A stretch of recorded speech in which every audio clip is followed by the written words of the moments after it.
ನಾನೊಬ್ಬ ಅನಾಮಿಕ ಅಂತ ಅಂದ್ಕೊಳ್ಳಿ. ಇವತ್ತು ನಾನು ನಿಮ್ಗೊಂದು ಕತೆ ಹೇಳಬೇಕು.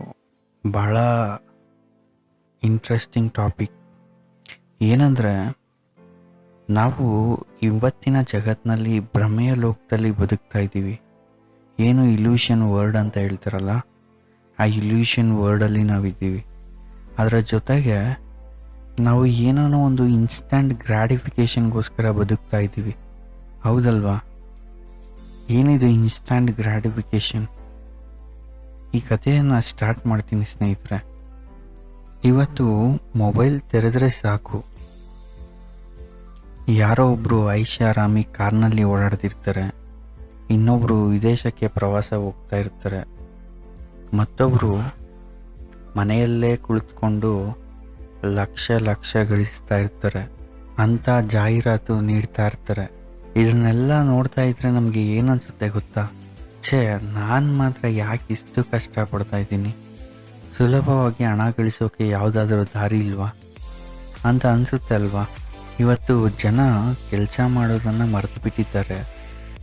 ಅವರಿಗೆ ಬೇಕಿರೋದು ಕೇವಲ ಹಣ ಮತ್ತು ಇನ್ಸ್ಟಂಟ್ ಗ್ರಾಟಿಫಿಕೇಷನ್ ಅಥವಾ ಇನ್ಸ್ಟಂಟ್ ಸಕ್ಸಸ್. ಹೌದಲ್ವಾ? ಇವತ್ತು ನಾವು ಒಂದು ಬೀಜ ಬಿತ್ತಿದ್ರೆ ನಾಳೆ ಬೆಳಗ್ಗೆನೇ ಅದು ಮರವಾಗಿ ಹಣ್ಣು ಕೊಡಬೇಕು ಅಂತ ನಾವು ಚಡಪಡಿಸ್ತಾ ಇದ್ವಿ. ಆದರೆ ಸ್ನೇಹಿತರೆ, ಸೋಷಿಯಲ್ ಮೀಡಿಯಾದಲ್ಲಿ ಕಾಣೋ ಪ್ರತಿಯೊಂದು ಯಶಸ್ಸಿನ ಹಿಂದೆ ಒಂದು ಕರಾಳ ಸತ್ಯ ಅಡಗಿದೆ. ಅದು ಯಾರಿಗೂ ಕಾಣಲ್ಲ. ಯಾವುದೇ ಕೆಲಸ ಮಾಡದೆ ಸಿಗೋ ಹಣ ಅಥವಾ ಯಶಸ್ಸು ಗಾಳಿಯಲ್ಲಿ ಕಟ್ಟಿರೋ ಗೋಪುರದಂತೆ. ಒಂದು ಸಣ್ಣ ಗಾಳಿ ಬಂದರೂ ಅದು ಬಿದ್ದು ಹೋಗುತ್ತೆ. ಆದರೆ ಬೆವರು ಸುರಿಸಿ ಮಾಡಿದ ಕೆಲಸ ಇದೆಯಲ್ಲ, ಅದು ನಿಮ್ಮನ್ನು ಮರಕ್ಕಿಂತ ಎತ್ತರಗೊಳಿಸುತ್ತೆ. ಇದು ಹೇಗೆ ಅಂದರೆ, ನಾನು ನಿಮಗೆ ಒಂದು ಚೀನಾದ ಬಿದಿರಿನ ಕತೆ ಎಲ್ಲರಿಗೂ ಗೊತ್ತಿರುತ್ತೆ, ಅದನ್ನು ಹೇಳ್ತೀನಿ ಕೇಳಿ. ಚೀನಾದಲ್ಲಿ ಒಬ್ಬ ರೈತ, ಅವನು ಒಂದು ದಿನ ಈ ವಿಶೇಷವಾದ ಬಿದಿರಿನ ಬೀಜವನ್ನು ಬಿತ್ತುತ್ತಾನೆ. ಅವನಿಗೆ ಗೊತ್ತಿರುತ್ತೆ ಬೆಳೆಯೋಕ್ಕೆ ಸಮಯ ತೆಗೆದುಕೊಳ್ಳುತ್ತೆ ಅಂತ. ಮೊದಲ ವರ್ಷ ಅವನು ಪ್ರತಿದಿನ ಬೀಜಕ್ಕೆ ನೀರು ಹಾಕ್ತಾನೆ, ಗೊಬ್ಬರ ಹಾಕ್ತಾನೆ, ಬೇರೆ ಗಿಡಗಳಿಗಿಂತ ಚೆನ್ನಾಗಿ ಅದನ್ನು ಕಾಪಾಡ್ತಾನೆ.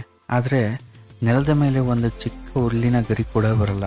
ಅದೇ 2ನೇ ವರ್ಷ ಅದೇ ಕೆಲಸ ಮಾಡ್ತಾನೆ, ಬಿಸಿಲಿರಲಿ ಮಳೆ ಇರಲಿ. ರೈತ ಮಾತ್ರ ತನ್ನ ಕೆಲಸ ನಿಲ್ಲಿಸಿಲ್ಲ. ಜನ ಅವನನ್ನು ನೋಡಿ ನಗೋದಕ್ಕೆ ಶುರು ಮಾಡ್ತಾರೆ. ಏನೂ ಬರಲ್ಲ ಮಣ್ಣಿನಿಂದ, ಸುಮ್ಮನೆ ಯಾಕೆ ಶ್ರಮ ಪಡ್ತೀಯ ಅಂತಾರೆ. ಅಕ್ಕಪಕ್ಕ ಇದ್ದ ಗಿಡಗಳೆಲ್ಲ ಮರವಾಗಿ ಹಣ್ಣು ಕೊಡ್ತಾ ಇರುತ್ತೆ. ಆದರೆ ರೈತ ಬಿತ್ತಿದ ಬಿದಿರು ಮಾತ್ರ ಇನ್ನೂ ಮಣ್ಣಿನ ಕೆಳಗಡೆ ಇರುತ್ತೆ. ಯಾರಾದರೂ ಅವನ ಜಾಗದಲ್ಲಿ ಇದ್ದಿದ್ರೆ ಇದು ವೇಸ್ಟ್ ಅಂತ ಕೆಲಸ ಬಿಟ್ಟು ಹಣ ಹುಡುಕಿಕೊಂಡು ಬೇರೆ ಕಡೆ ಹೋಗ್ತಿದ್ರು. ಆದರೆ ಆ ರೈತ ತನ್ನ ಕೆಲಸದ ಮೇಲೆ ನಂಬಿಕೆ ಇಟ್ಕೊಂಡು ಅವನು ಹಣಕ್ಕಿಂತ ಹೆಚ್ಚಾಗಿ ಆ ಬಿದಿರು ಬೆಳೆಯುವ ಪ್ರಕ್ರಿಯೆ ಮೇಲೆ ಪ್ರೀತಿ ಇಟ್ಕೊಂಡು ಕಾಯ್ತಾ ಇರ್ತಾನೆ. 5ನೇ ವರ್ಷ ಬರುತ್ತೆ, ಒಂದು ಪವಾಡ ನಡೆಯುತ್ತೆ. ಕೇವಲ 6 ವಾರಗಳಲ್ಲಿ ಆ ಬಿದಿರು ಬರೋಬ್ಬರಿ 90 ಅಡಿ ಎತ್ತರಕ್ಕೆ ಬೆಳೆದು ನಿಲ್ಲುತ್ತೆ. ಇಡೀ ಕಾಡಿನಲ್ಲೇ ಅತ್ಯಂತ ಎತ್ತರವಾಗಿ ಆ ಬಿದಿರು ಮರ ಏನಿರುತ್ತೆ ಅದು ಬೆಳೆಯುತ್ತೆ. ಇಲ್ಲಿ ಒಂದು ಪ್ರಶ್ನೆ ಏನಂದರೆ, ಆ ಬಿದಿರು ಕೇವಲ 6 ವಾರದಲ್ಲಿ 90 ಅಡಿ ಬೆಳೆಯುತ್ತಾ? ಖಂಡಿತ ಇಲ್ಲ. ಆ 5 ವರ್ಷಗಳ ಕಾಲ ಅದು ಭೂಮಿ ಒಳಗಡೆ ಏನಿರುತ್ತೆ ಬೇರನ್ನ ಬಿಟ್ಟಿರುತ್ತೆ. ಒಂದು ವೇಳೆ ಅದು 5 ವರ್ಷ ಬೇರು ಬಿಡದೆ ಕೇವಲ 1 ವಾರದ ಮೇಲೆ ಬಂದಿದ್ರೆ ಆ 90 ಅಡಿ ಎತ್ತರ ನಿಜವಾಗ್ಲೂ ಬರೋಕ್ಕೆ ಸಾಧ್ಯನೇ ಆಗ್ತಿರ್ಲಿಲ್ಲ. ಒಂದು ಸಣ್ಣ ಗಾಳಿ ಜೋರಾಗಿ ಬಂದಿದ್ರೆ ಆ ಮರ ಬಿದ್ದೋಗ್ತಿತ್ತು. ಇವತ್ತು ಅಷ್ಟೇ, ಯಾರು ಶಾರ್ಟ್ಕಟ್ನಲ್ಲಿ ಹಣ ಮಾಡ್ತಾರೋ, ಯಾರು ಕೆಲಸ ಮಾಡದೆ ಯಶಸ್ಸು ಬೇಕು ಅಂತಾರೋ ಅವರೆಲ್ಲ ಬೇರು ಇಲ್ಲದ ಗಿಡಗಳಂತೆ. ಮೇಲೆ ನೋಡೋಕ್ಕೆ ಚೆನ್ನಾಗಿ ಕಾಣ್ತಾರೆ, ಆದರೆ ಜೀವನದಲ್ಲಿ ಒಂದು ಸಣ್ಣ ಕಷ್ಟ ಬಂದರೂ ಕುಸಿದು ಹೋಗ್ತಾರೆ. ಸ್ನೇಹಿತರೆ, ನೆನ್ಪಿಡಿ, ಕೆಲಸ ಯಾವತ್ತೂ ದೇವರಿದ್ದಂತೆ. ನೀವು ಮಾಡುವ ಕೆಲಸದ ಮೇಲೆ ನಿಮಗೆ ಮೊದಲನೇದಾಗಿ ಪ್ರೀತಿ ಇರಬೇಕು. ಹಣ ಅನ್ನೋದು ಒಂದು ಬೈ ಪ್ರಾಡಕ್ಟ್ ಅಷ್ಟೇ. ಕೆಲಸ ಚೆನ್ನಾಗಿದ್ದರೆ ಹಣ ತಾನಾಗಿಯೇ ಬರುತ್ತೆ. ಯಶಸ್ಸು ಅನ್ನೋದು ಲಾಟ್ರಿ ಅಲ್ಲ, ಅದು ನೀವು ಸುರಿಸುವ ಬೆವರ ಹನಿಗಳ ಲೆಕ್ಕ.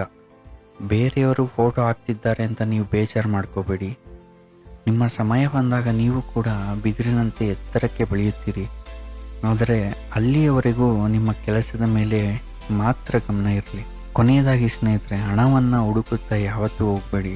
ನೀವು ಎಷ್ಟರ ಮಟ್ಟಿಗೆ ಕೆಲಸ ಮಾಡಬೇಕು ಅಂದರೆ ಹಣವೇ ನಿಮ್ಮನ್ನು ಹುಡ್ಕೊಂಡು ಬರಬೇಕು.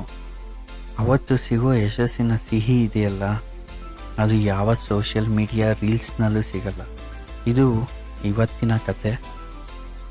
ನಿಮಗೆ ಈ ಕತೆ ಗೊತ್ತಿರುತ್ತೆ, ಆದರೂ ಕೂಡ ನಾನು ಹೇಳ್ತೀನಿ. ಯಾಕೆ ಅಂತಂದರೆ, ಯಾವುದೋ ಸಮಯದಲ್ಲಿ ಈ ಕಥೆಯನ್ನು ಕೇಳಿ ನಿಮಗೂ ಕೂಡ ನಿಮ್ಮ ಕೆಲಸದ ಮೇಲೆ ಪ್ರೀತಿ ಬರುವುದು. ಸೊ ಅದಕ್ಕೋಸ್ಕರ ಈ ಕತೆ ಹೇಳ್ತಾ ಇದ್ದೀನಿ. ದಯವಿಟ್ಟು ಕೆಲಸ ಮಾಡಿ. ಕೆಲಸ ನೀವು 1 ವರ್ಷ ಮಾಡಿದ ತಕ್ಷಣ ಅದಾಗಲ್ಲ, ಸಕ್ಸಸ್ ಸಿಗಲ್ಲ. 3-4 ವರ್ಷ ಕಂಟಿನ್ಯೂಸ್ ಆಗಿ ಕೆಲಸ ಮಾಡಿ ನಿಮ್ಮ ಆರೋಗ್ಯನ ಕಾಪಾಡ್ಕೊಳ್ಳಿ. ಸಕ್ಸಸ್ ಖಂಡಿತ ನಿಮ್ಮನ್ನು ಹುಡಿಕೊಂಡು ಬಂದೇ ಬರುತ್ತೆ, ದುಡ್ಡು ಕೂಡ ಬರುತ್ತೆ, ಎಲ್ಲವೂ ಸಿಗುತ್ತೆ ಸ್ನೇಹಿತರೆ. ಈ ಕಥೆಯನ್ನು ಕೇಳಿದ್ದಕ್ಕೆ ತುಂಬಾ ಧನ್ಯವಾದಗಳು. Thank you so much.